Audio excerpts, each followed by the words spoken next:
Hola, ¿qué tal? Muy buenas tardes, bienvenidos. Qué gusto verles, tanto a los que ya conozco como a los que no conozco. Pues sean ustedes bienvenidos. Un abrazo muy fuerte.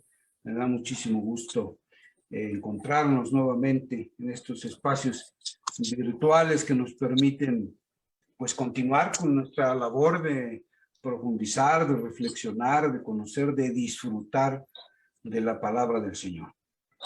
Y bueno, pues el día de hoy es una ocasión especial. Esta conferencia que estamos ofreciendo de parte de Teología para la Vida.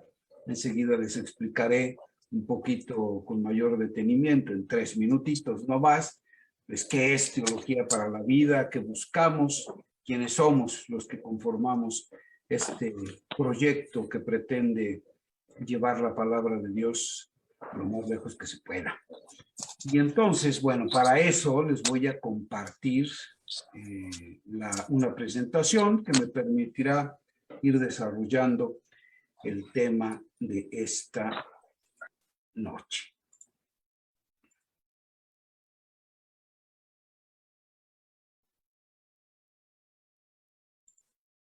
Permítanme un segundito.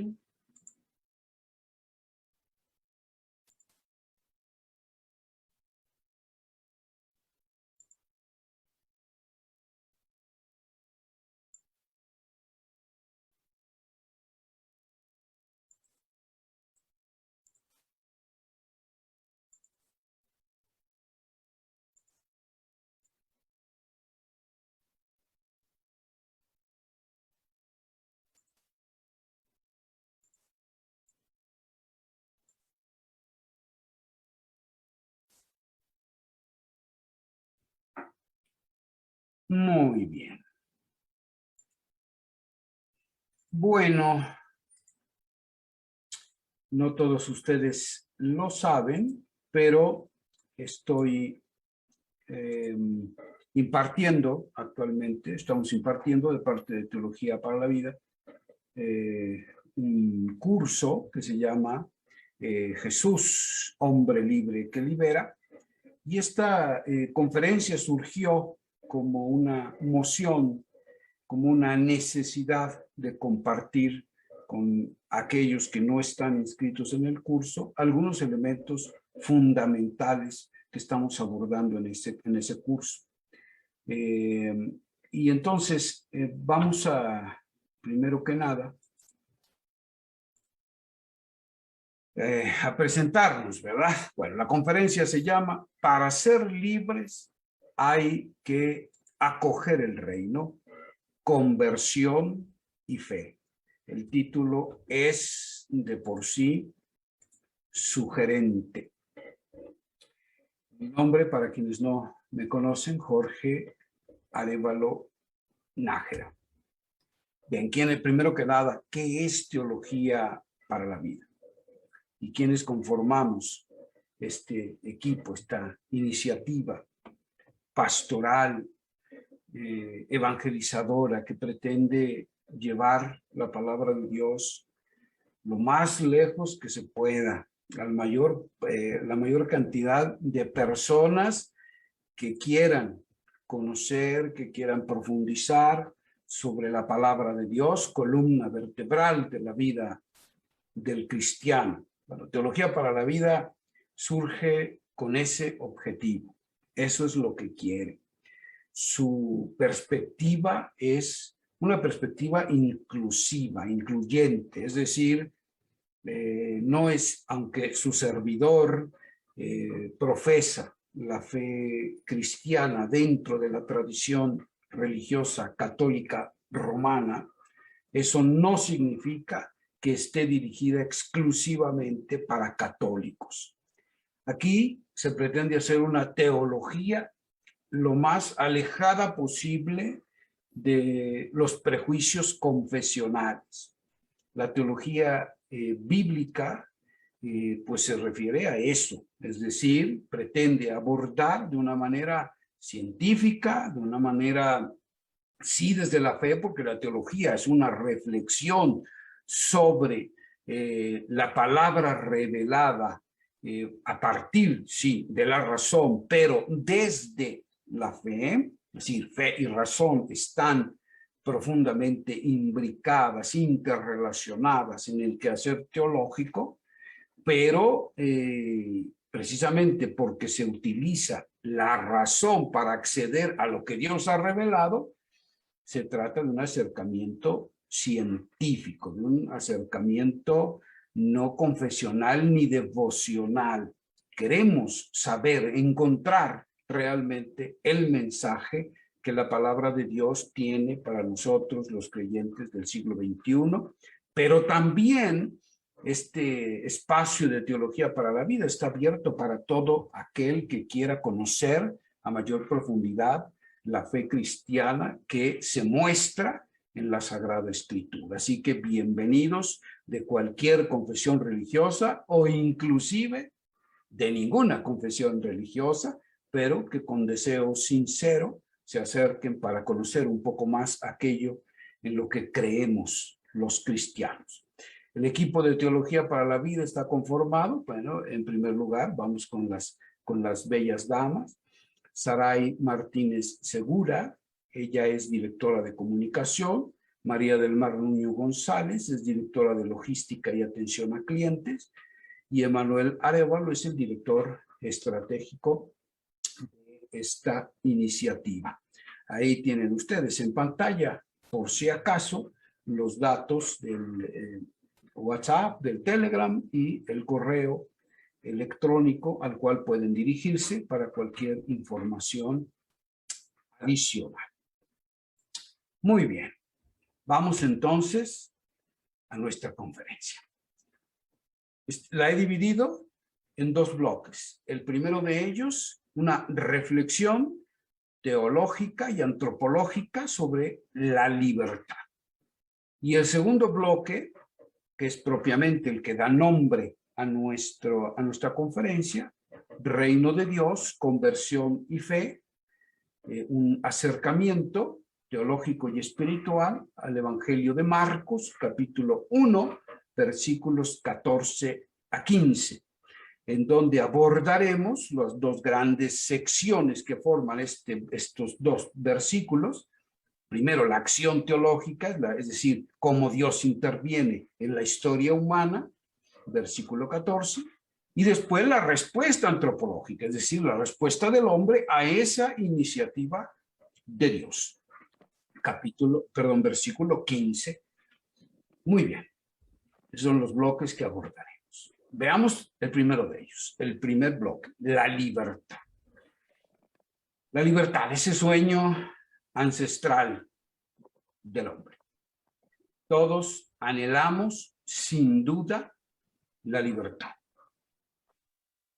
El simple hecho de que ustedes y un servidor estemos aquí congregados por esta iniciativa, que bueno, es de teología para la vida, pero en el fondo pensamos que Dios se vale de las iniciativas humanas para comunicar su verdad, su salud, su voluntad siempre salvífica al hombre. Es decir, su voluntad de hacerle cada vez más humano, más pleno, más libre, más gozoso, más él, más humano. Y entonces, el hecho de que estemos aquí por iniciativa de nosotros, pero en el fondo por iniciativa de Dios, nos habla ya de este anhelo de libertad que todos tenemos. Es una experiencia universal de todos los seres humanos, la limitación. Nos sentimos constreñidos para lograr nuestro pleno desarrollo, nuestra plena realización. De algún modo, en alguna etapa de nuestra vida o en alguna o algunas de las dimensiones que nos conforman, nos sentimos atados.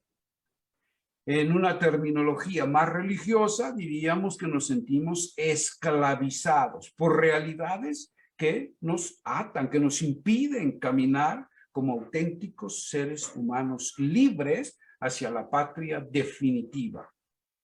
hacia la felicidad, digámoslo así, pero entendido en sentido religioso, no solamente filosófico.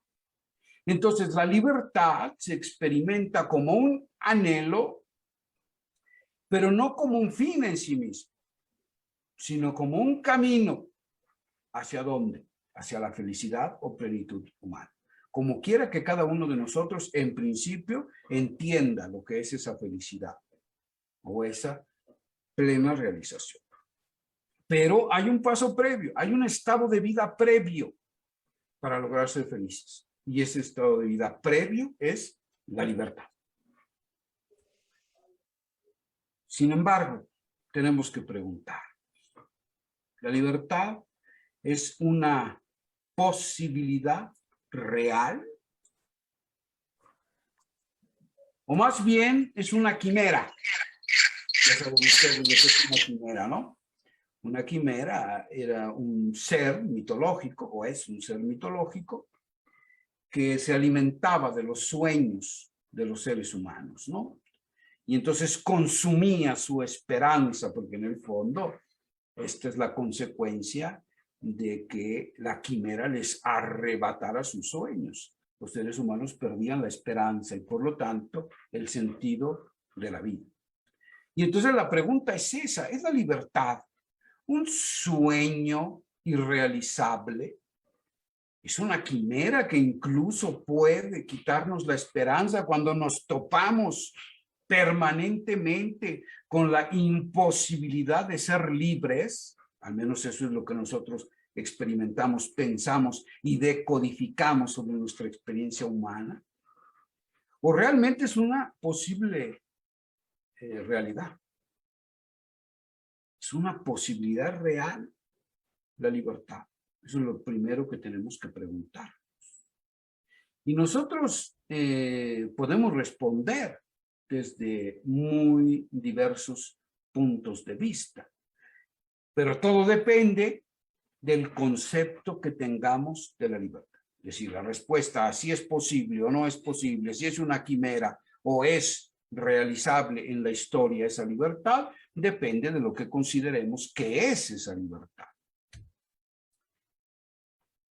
Lo que constatamos todos como experiencia universal es la fatigosa realidad objetiva de la finitud humana. Es decir, todos nos sentimos constreñidos, nos sentimos imposibilitados para realizar todo lo que nuestro corazón anhela, nos sentimos imposibilitados. Al paso de los años, esto se va haciendo cada vez más evidente. Abandonando, nuestra lucidez también nos va abandonando, nuestro vigor físico, nuestro vigor, nuestra lucidez mental, en fin, todas esas capacidades que brillaban esplendorosas en la juventud se van perdiendo con el tiempo y cada vez podemos menos, aunque cada vez anhelemos más. Esta es una realidad que todos experimentamos. Todos vamos perdiendo cosas y eso nos hace sufrir. Y la pérdida de las cosas, ¿a qué se debe? Pues a la finitud humana, ¿no? O sea, todas las cosas y todas las personas son finitas, es decir, se acaban, se van, se terminan.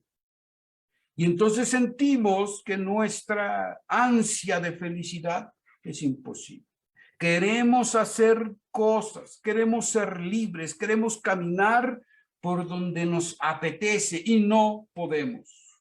Se nos constriñe de muy diversas maneras. Es fatigosa esta realidad de la finitud humana. Pero es el punto de partida para caminar en la libertad. La libertad no es hacer lo que nos viene en gana cuando nos viene en gana. Eso simplemente es imposible.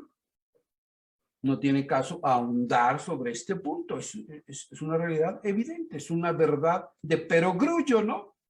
No podemos hacer lo que nos venga en gana cuando nos venga en gana.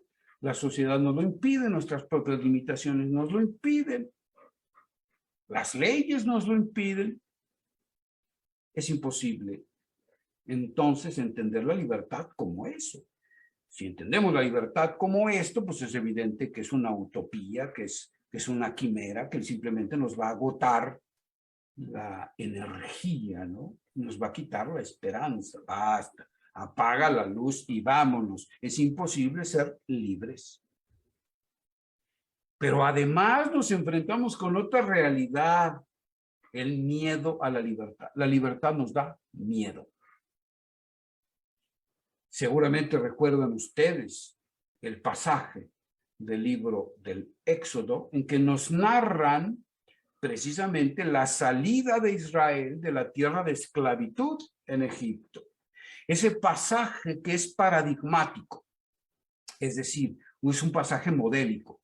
Es un pasaje en el que nos tenemos que ver reflejados todos los seres humanos. La Biblia tiene esta característica, nos invita a participar de la historia que se narra a través de diversos géneros literarios, pero nos invita a participar de esa historia, como sea que venga narrada. En este caso, con un género épico, el Éxodo, ¿no? Bueno, estos salen, algunos, otros deciden quedarse en Egipto, porque no todo mundo acepta el reto de la libertad. Y entonces muchos se quedan en Egipto. ¿Por qué? Pues porque estaban bajo la protección del coloso, ¿no? Ahí tenían melones, cebollas, carne, eran protegidos por Egipto, nadie se atrevía a hacerles nada, vivían en una tierra espaciosa, muy fértil, ¿no? En la tierra de Goshen, allá en Egipto, pues ahí estaban muy cómodos. Y entonces ante este Moisés, este caudillo que les invita a iniciar el camino de la liberación, algunos deciden quedarse. Unos poquitos deciden aventurarse con Moisés. Y se internan en el desierto, que es símbolo de la vida. Fíjense ustedes, como la liberación tiene una función, no es una finalidad en sí misma.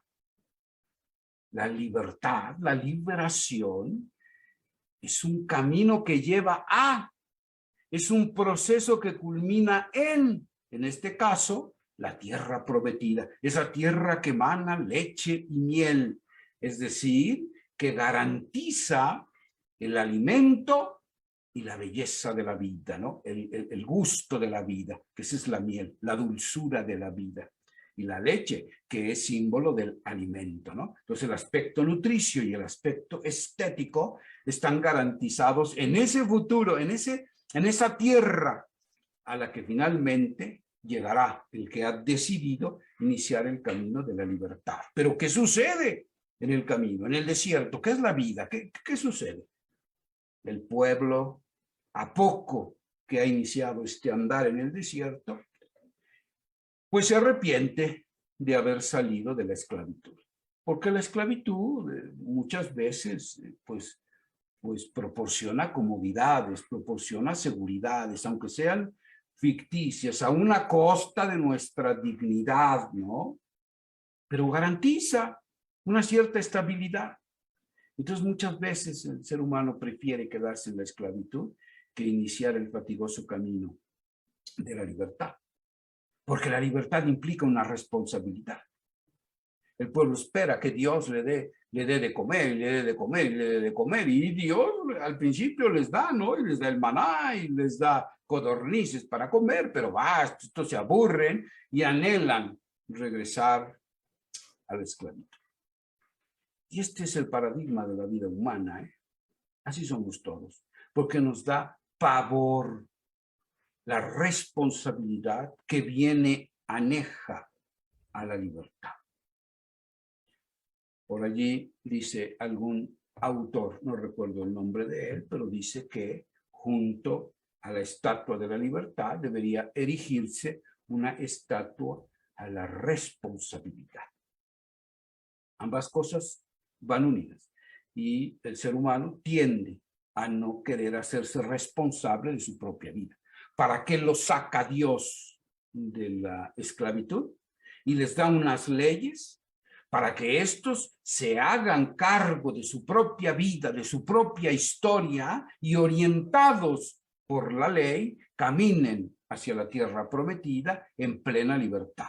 Pero ¿qué hacen ellos? Acaban convirtiendo la ley en un conjunto de normas, de mandamientos que hay que obedecer acríticamente, y ya con eso se considera que se está del otro lado, ¿verdad? En este caso, en la comunión con Dios, que se está cumpliendo con la voluntad de Dios, nada más lejos de la realidad.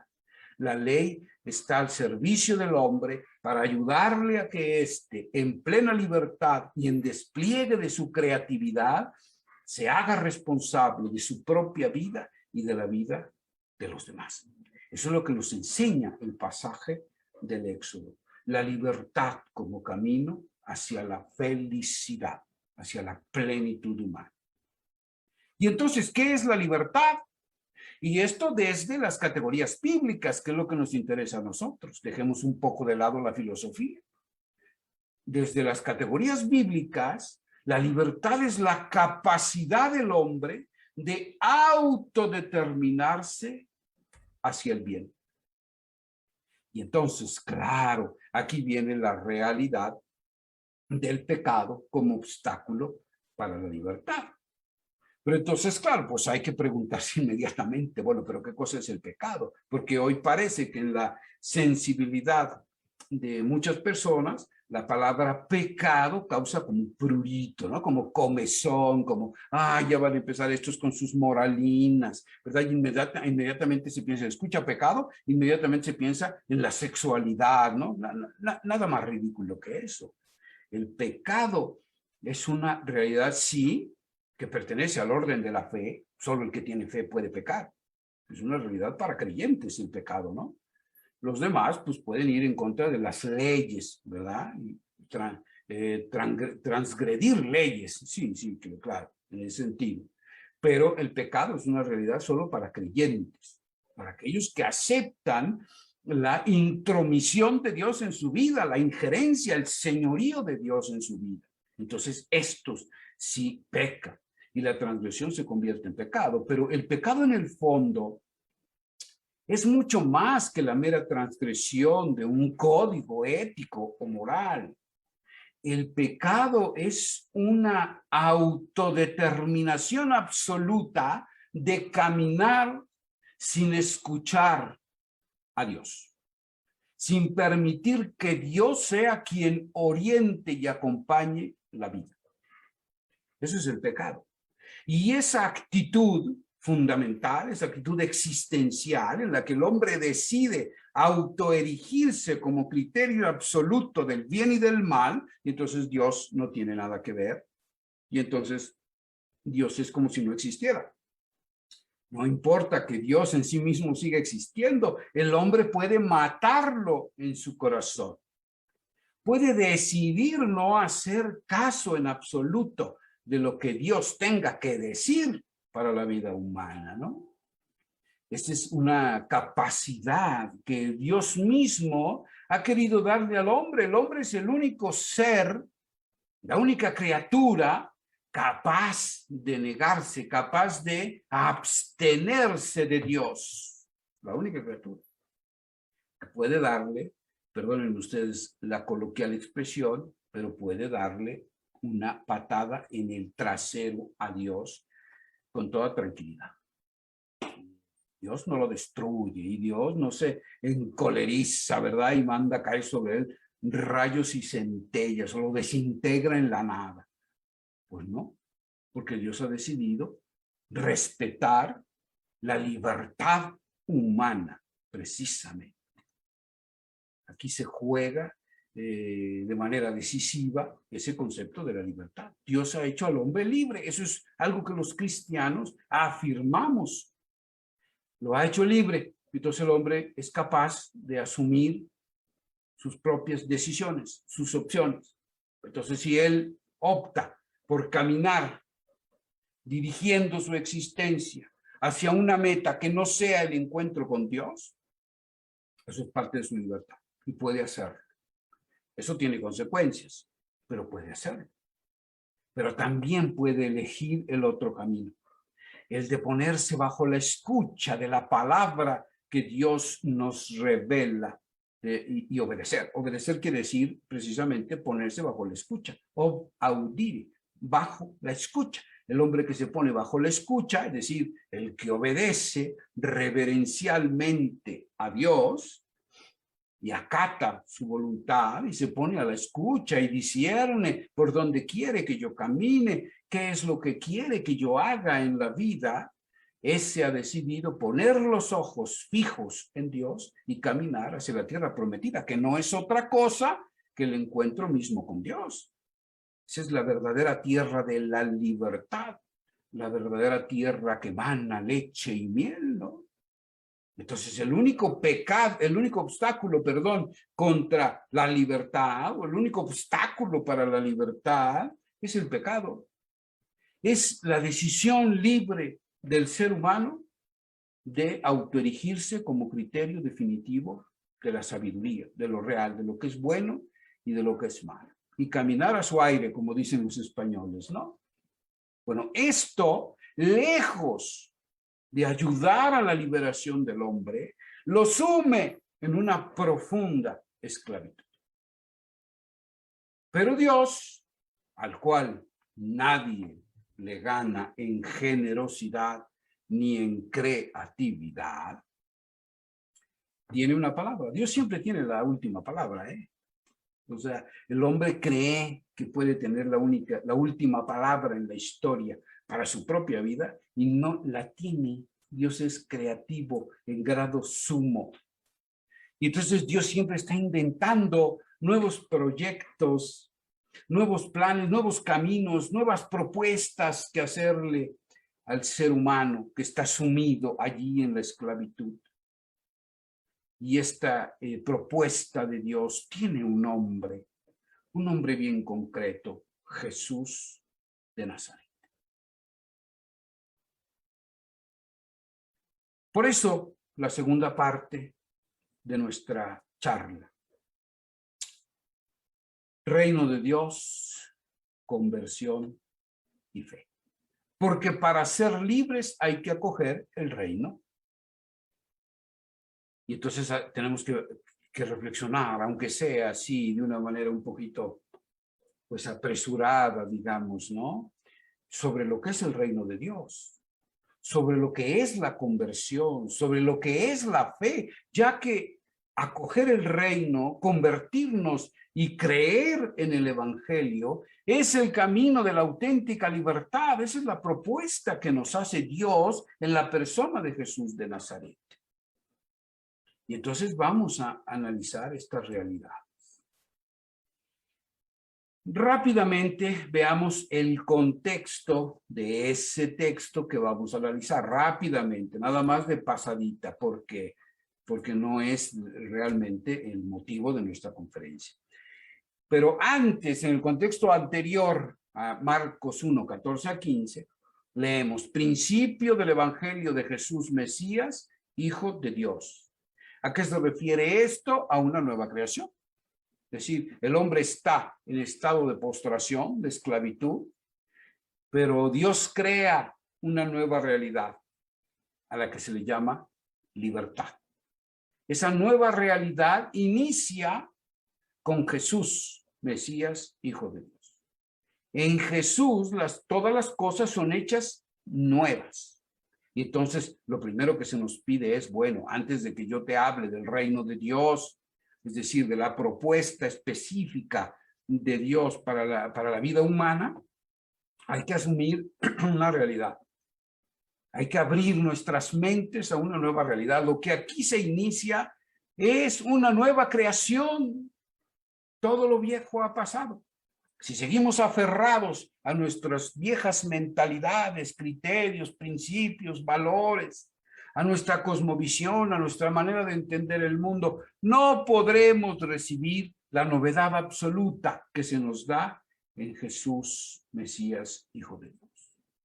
Y precisamente por eso viene la predicación del Bautista, que inaugura la llegada, que prepara la llegada de este principio que es Jesús. Inmediatamente después nos presentan el pasaje del bautismo de Jesús, que precisamente es el nacimiento a una vida nueva, pero antes hay que morir a la vida antigua, a la vieja mentalidad, a los viejos criterios. Eso es lo que predica el Bautista. Ya viene Dios y entonces hay que convertirse, hay que cambiar de mentalidad. Eso es lo que dice Juan el Bautista, para que puedan recibir a este que viene detrás de mí y del cual yo no soy digno de desatar la correa de sus sandalias. Y entonces el pasaje del bautismo, que es muerte y resurrección, simbolismo de la muerte y la resurrección, la muerte a una vida vieja que nace, que está sumergida, metida totalmente, inmersa en la realidad del pecado y por lo tanto de la esclavitud, y eso está simbolizado por la inmersión en el agua, y el nuevo nacimiento, que es cuando Jesús sale de las aguas y entonces el Espíritu de Dios, el Espíritu Creador, se posa sobre Jesús. Nueva creación, un mundo nuevo da comienzo. Y entonces, ¿qué es lo que tiene que hacer el hombre? Escuchar a Jesús. Sumergirse en su vida, participar de su historia, hacerse activo participante de esa historia, no un pasivo que mira como si mirara una película. No, hay que sumergirse en esa historia de liberación de Jesús. Después viene el pasaje de las tentaciones en el desierto, en donde se nos muestra simbólicamente cómo a lo largo de la vida de Jesús, los poderes que se oponen precisamente a la liberación plena del ser humano, y eso nos llega a través del proyecto de Jesús y en Jesús mismo, se oponen y entonces tientan permanentemente, prueban, ponen a prueba los poderes del mundo, simbolizados por Satanás, por el tentador, tientan permanentemente a este que es el primer hombre libre, el hombre libre por antonomasia, lo tientan. O sea, la libertad significa confrontación permanente con las tentaciones, con las pruebas que la vida misma nos va poniendo y que ponen a prueba nuestra fe, nuestras opciones, nuestros principios, nuestros valores. Por eso este pasaje es tan importante y viene inmediatamente después del bautismo. La vida nueva implica sumergirse en el mundo, simbolizado por el desierto, que está lleno siempre de prueba, de tentación. Y cómo precisamente Jesús enfrenta estas tentaciones o estas pruebas que le ponen los poderes del mundo, el poder religioso, el poder político, el poder económico, a través de la misma palabra del Señor. Jesús siempre responde con la palabra de Dios, que es la herramienta del cristiano. Por eso tienen sentido todas las iniciativas, los cursos que nos ayuden a profundizar en el conocimiento de la palabra del Señor. Y después viene propiamente ya nuestro texto, el ministerio de Jesús en Galilea, Marcos 1, 14 a 15. Y después, ahora sí, arranca la vida pública de Jesús, que asocia a su movimiento a los discípulos. En este texto también programático, paradigmático de la vocación de los 4 primeros discípulos. Muy bien, ahora sí, vayamos al texto. Marcos 1, 14 a 15. Después que Juan fue entregado, marchó Jesús a Galilea y proclamaba la buena nueva de Dios. El tiempo se ha cumplido, el reino de Dios está cerca. Convertíos y creed en la buena nueva. Y entonces hay que analizar este texto. Muy bien. Primero, después que Juan fuese entregado, eso nos dice el texto bíblico. Después que Juan fuese entregado, entonces, solo después que Juan fue entregado, Jesús pronuncia estas palabras. Vean la importancia que tiene la entrega de Juan. Pero la entrega, por eso lo pongo ahí en rojo, la entrega es una categoría teológica y espiritual también de la vida del cristiano, es decir, la forma de vivir del cristiano. La espiritualidad, ¿qué cosa es? La forma de aplicar el mensaje de la palabra a la vida concreta. Eso se llama espiritualidad, ¿no? Bueno, la entrega es una categoría teológica y espiritual. Y la entrega está simbolizada por la cruz. No significa que todos vayamos a que nos crucifiquen físicamente como a Jesús. No, la cruz simboliza, primero que nada, la entrega de Jesús. Jesús es uno que vino a servir y no a ser servido. Él mismo nos lo dice. Él vino a entregarse a nosotros. Eso significa la encarnación.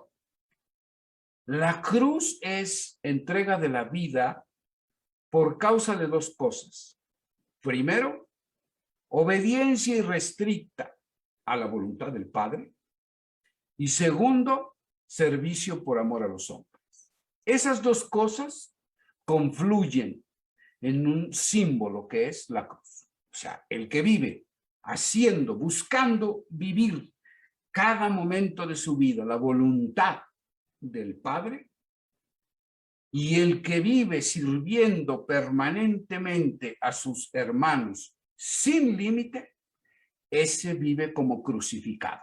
Eso significa la cruz, eso significa la entrega como categoría teológica y espiritual. Fíjense cómo el servicio, que a veces nosotros lo entendemos como lo contrario a la libertad, es todo lo contrario. El servicio es ya expresión de la libertad. La entrega es expresión de la libertad. Solo se entrega el que es libre.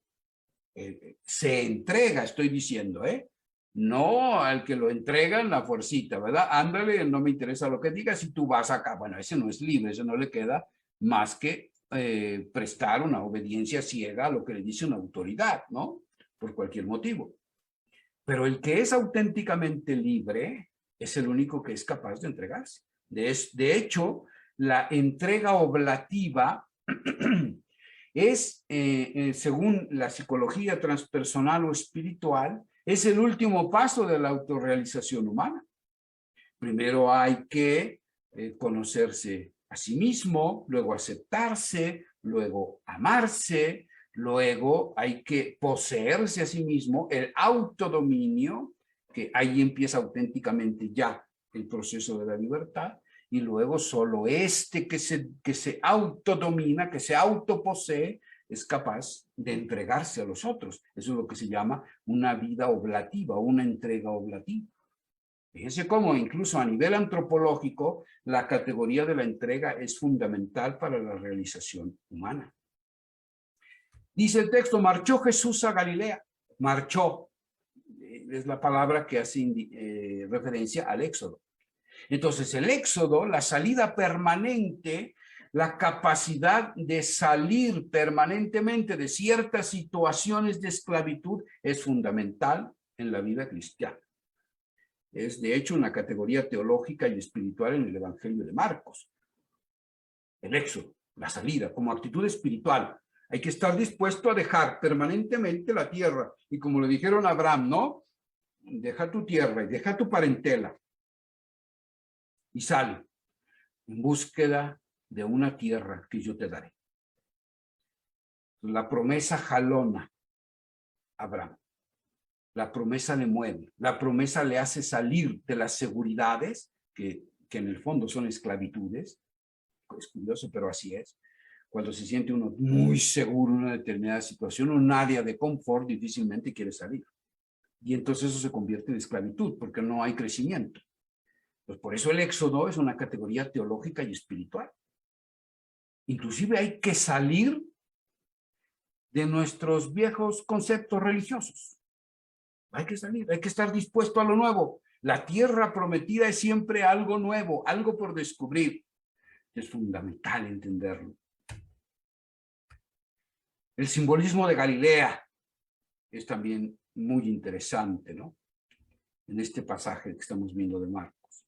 Porque Galilea representa o simboliza, digamos, la tierra de la libertad, Si recuerdan ustedes, por ejemplo, en algunos pasajes del Evangelio, Jesús les dice a sus discípulos después de resucitar: los espero en Galilea. Galilea como símbolo de esta nueva tierra a la que lleva el camino de la libertad y donde se manifestará plenamente Jesús. Y proclamaba la buena nueva de Dios. Proclamaba, el presente continuo del verbo proclamar. Para que nosotros, los lectores de hoy, siglo XXI, nos identifiquemos con esta predicación de Jesús, que no la hace en tiempo pasado, ¿no? En pretérito perfecto. Pues predicó, pues sí, para aquellos de su tiempo. ¿Y nosotros qué? No, proclamaba, es un presente continuo del verbo proclamar. Hoy Jesús nos sigue proclamando las palabras que siguen. Este texto maravilloso programático. Entonces veamos la acción teológica, las acciones de Dios. Fíjense ustedes, el tiempo se ha cumplido. Es lo primero que dice.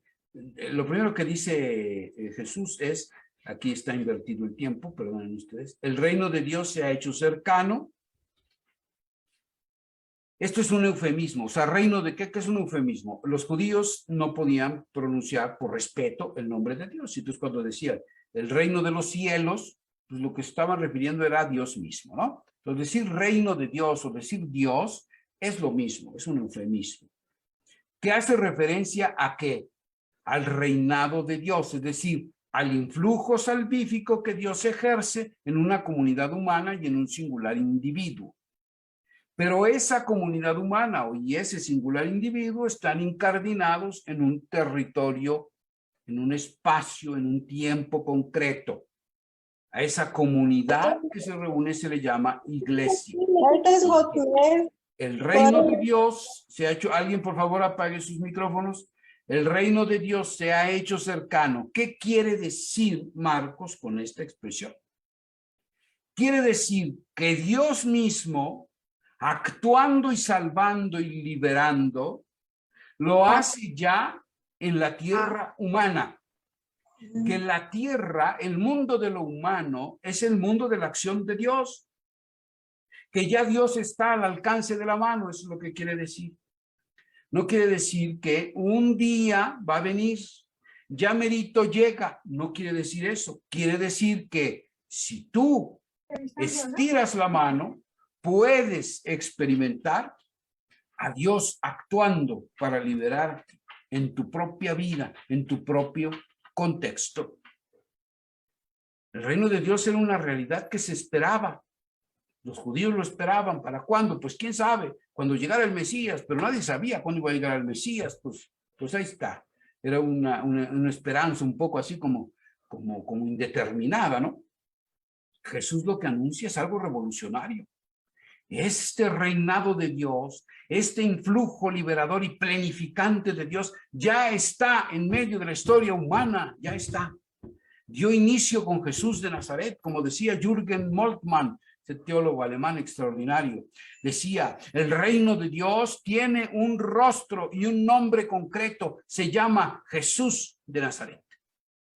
Por lo tanto, relacionarse con Jesús, participar de su historia, es ya participar del reinado de Dios en la propia vida. Dice una de las bienaventuranzas, la primera: bienaventurados los pobres de espíritu, porque de ellos es el reino de los cielos. Lo que quiere decir, lo que está diciendo allí Mateo es, de ellos es, de estos que han decidido hacerse pobres, compartir con todos lo que tienen y lo que son, de esos es Dios. Dios les pertenece a ellos. Esto es algo inaudito.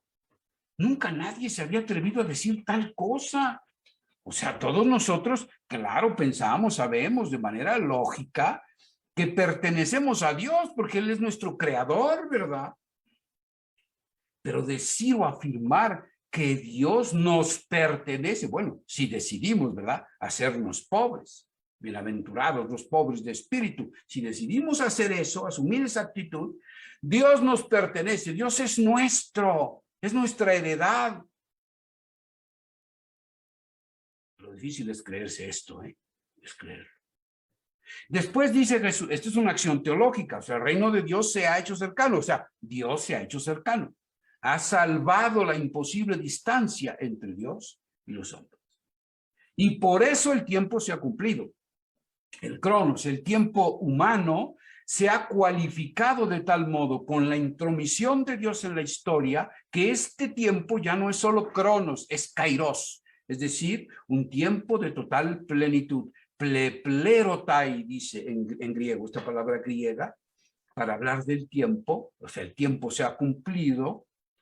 Kairos pleplerotai significa que ha llegado, se ha llenado hasta los bordes.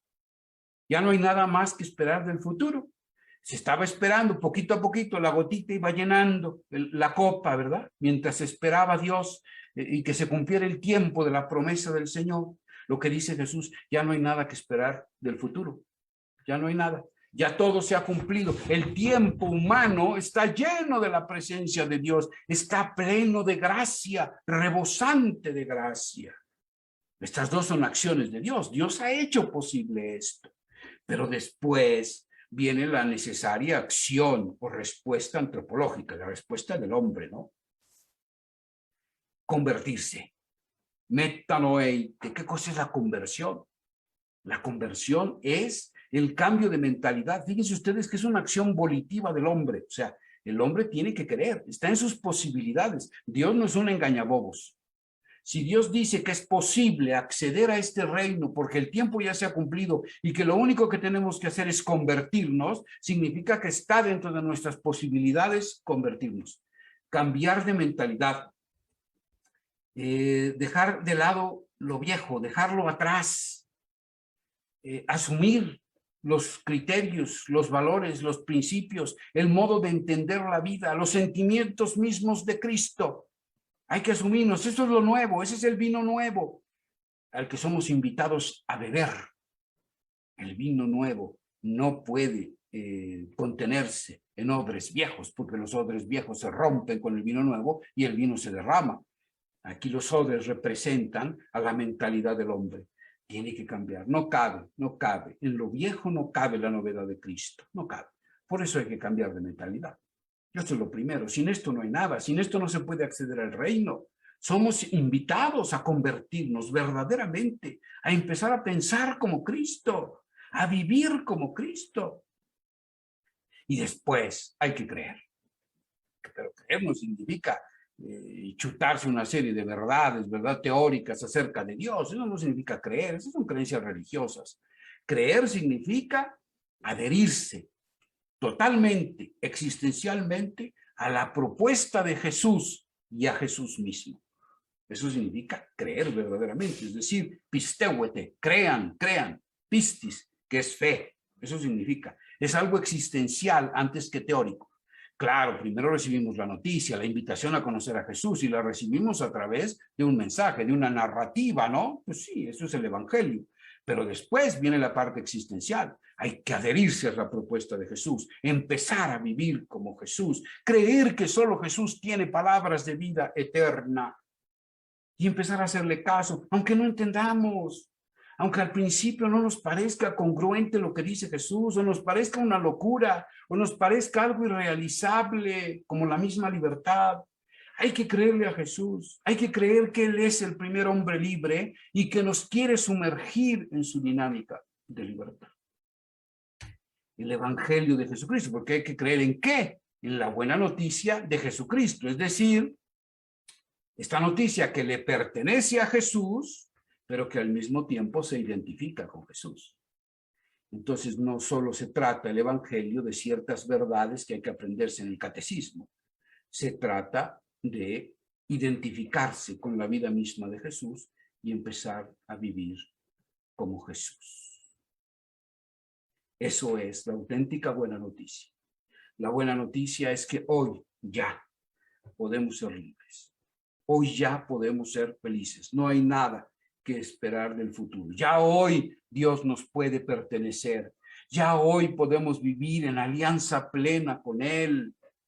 Ahí vamos por la vida arrastrando viejos dolores y traumas, pensando que después de que nos muramos, a ver si nos va bien y allá Dios nos enjugará las lágrimas. No, ya Dios nos enjuga las lágrimas hoy, ya Dios hoy nos consuela, ya Dios hoy nos libera, ya Dios hoy nos invita a vivir una vida en plenitud, gozosa, libre, maravillosa, digna de ser.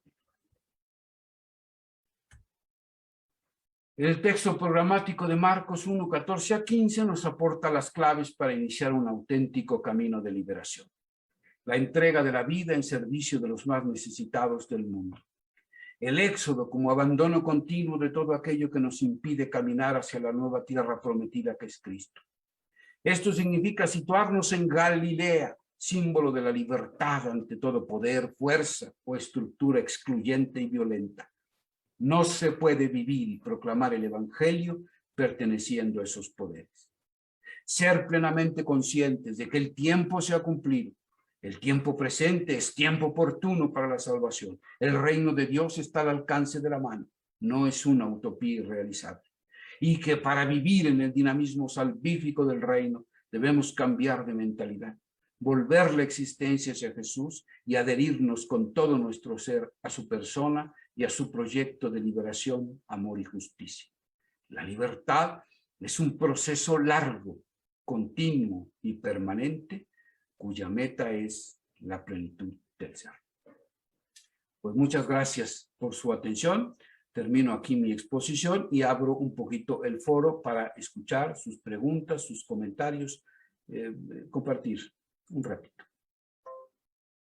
Muchas gracias. Entonces, por favor, quien quiera, libremente, puede levantar la manita para que yo lo vea y le dé la palabra. Tienes que alzar la mano.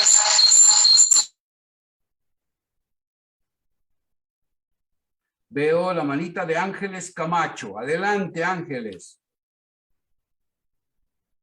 Antes que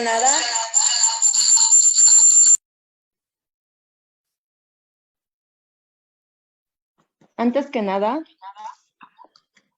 muchas gracias por tu plática.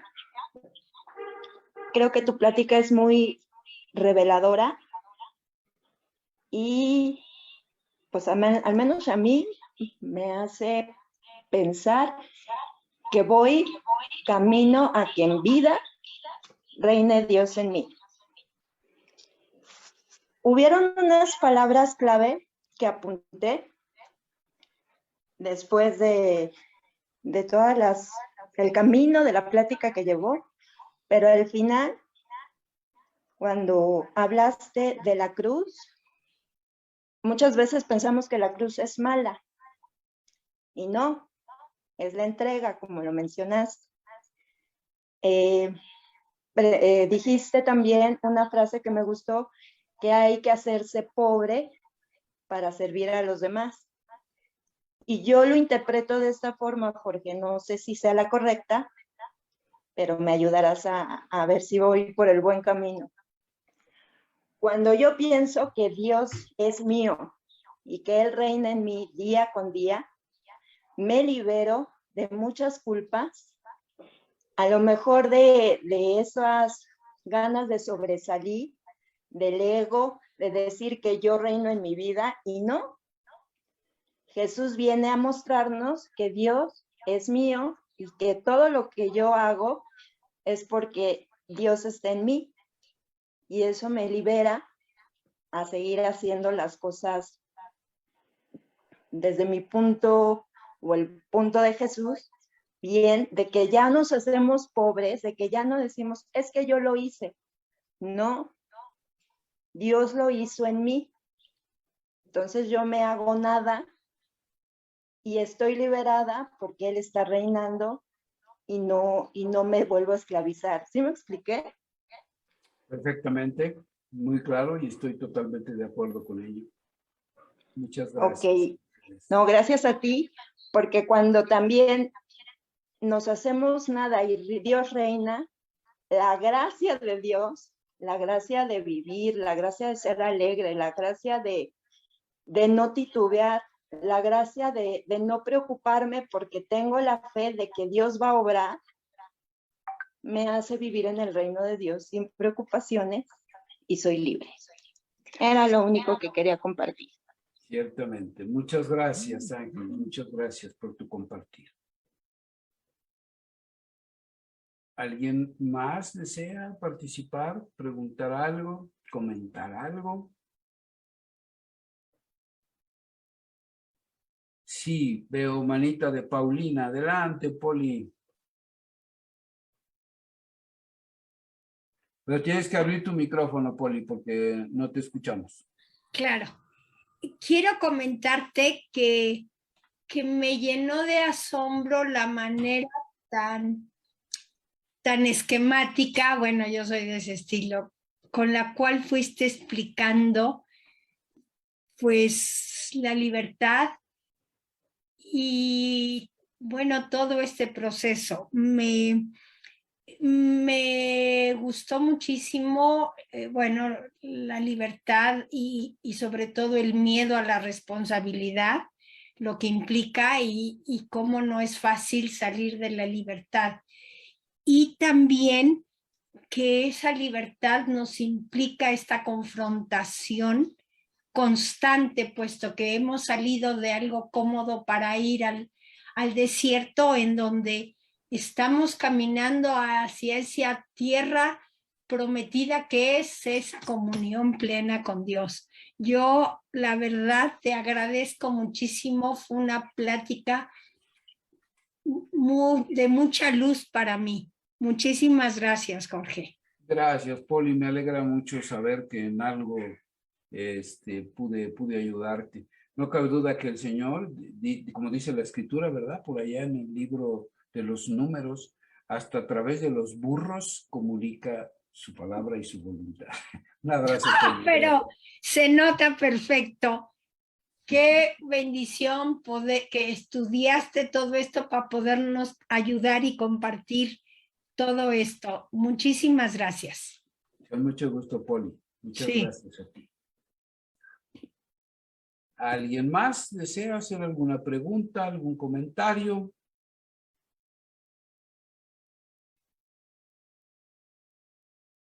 Tenemos 3 minutitos.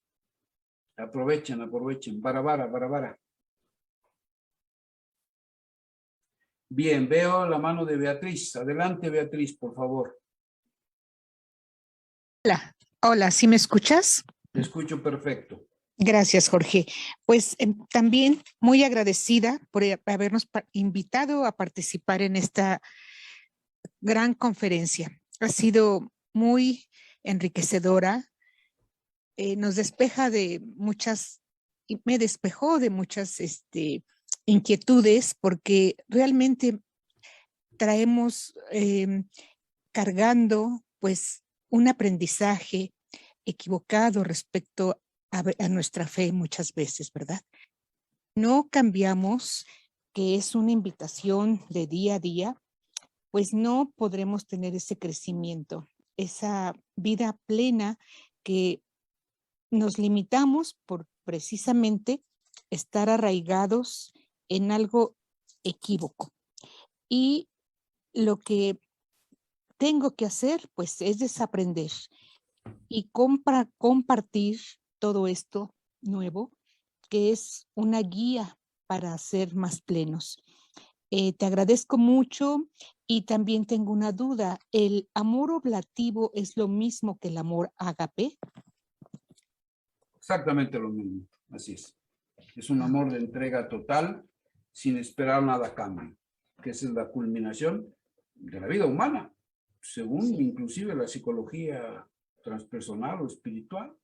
Es una corriente de la psicológica que nos habla de la autorrealización humana y ha descubierto en los seres humanos que se autoperciben como plenamente realizados, que todos han llegado a este punto culminante de la entrega sin esperar nada a cambio, es decir, olvidan la retribución para vivir en la gratuidad del amor.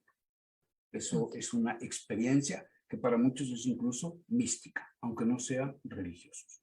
Y desde luego, específicamente en lo religioso, para Jesús de Nazaret ese es el auténtico amor. Más, pues es camino para el amor, aprendizaje, pasitos que vamos dando para amar.